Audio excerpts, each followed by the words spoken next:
এখানে কোনো ব্যক্তির উপর নিষেধাজ্ঞা আরোপের দাবি করা হয় নাই। আমরা সাদপন্থীদের যে সামষ্টিক যে সাংগঠনিক যে কার্যকলাপ, তারা সম্মিলিত যে কার্যকলাপ পরিচালনা করছে, যাদের আয়োজনে হামলা হত্যাকাণ্ড সংঘটিত হয়েছে, সেটাকে নিষিদ্ধ করার দাবি জানাচ্ছি।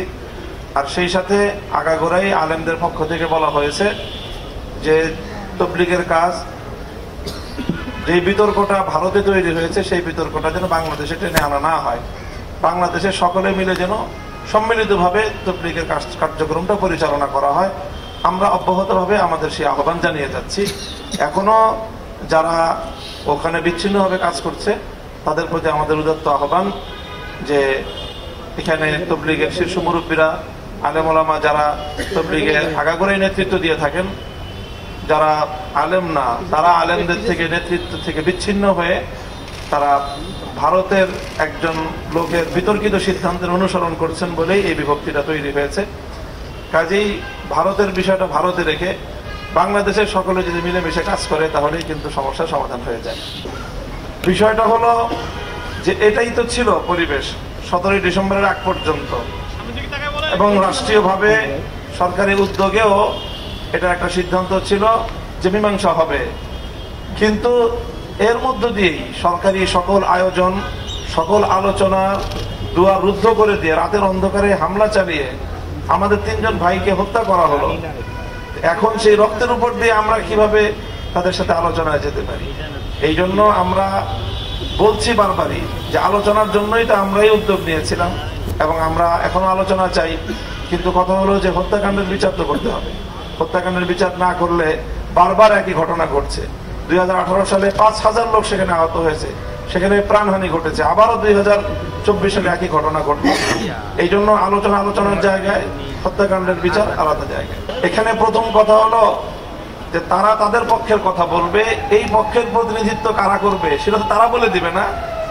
এই পক্ষের প্রতিনিধিত্ব কারা করবে, এই পক্ষ একটা সুশৃঙ্খল পক্ষ, দায়িত্বশীল পক্ষ। এখানে প্রত্যেকে যার যার দায়িত্ব পালন করছেন। এখানে ইনডোর দায়িত্বগুলো পালন করার জন্য ভিন্ন দায়িত্বশীল রয়েছেন।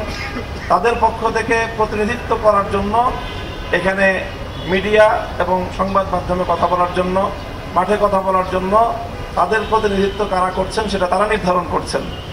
কাজেই এই কথাটা সম্পূর্ণই অমূলক এবং অযৌক্তিক একটি কথা যে অপর পক্ষ তারা আলোচনার জন্য এই পক্ষের প্রতিনিধি ঠিক করে দিবে, সেটার তো কোনো যুক্তি থাকতে পারে না।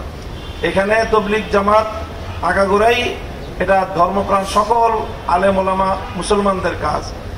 তো যদি ধর্মীয় কাজ হয়ে থাকে, তো ধর্মবেত্তাদেরকে আপনি মাইনাস করে বাদ দিয়ে তারপরে আপনি ধর্মীয় কাজ করতে চান, এটাই তো একটা বিভ্রান্তি। এই বিভ্রান্তি তো আমরা সমাধান এবং এই বিভ্রান্তি তো আমরা সংশোধন করতে চাই। আমার কি কারণে বলেন, আমি কি করেছি? হেফাজত ইসলামের কথা আমি আবারও বলছি যে এখানে আলেম ওলামা হিসাবে তারা পরিচয় আসছেন, আলেমদের প্রতিনিধিত্ব করছেন। তারা যদি কাজটা ইসলামী কাজ হয়ে থাকে, তো ইসলামী কাজে নেতৃত্ব দিবে কারা, সিদ্ধান্ত দিবে কারা, ফয়সালা দিবে কারা? কোরআন সুন্নাহর এলেম যাদের কাছে আছে, তারাই তো এই বিষয়ে মীমাংসা এবং সিদ্ধান্ত দিবে।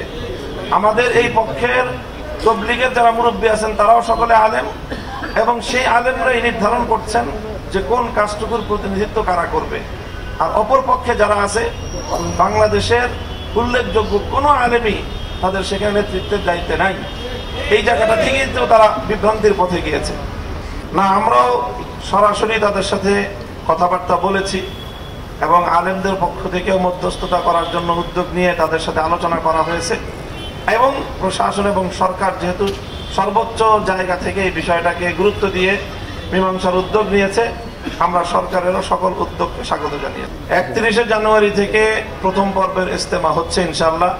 সেই বিষয়ে কোনো ধরনের বাধা নেই। তার কার্যক্রম ইনশাআল্লাহ প্রস্তুতি চলছে এবং আরো পুরোদমে শুরু হয়ে যাবে।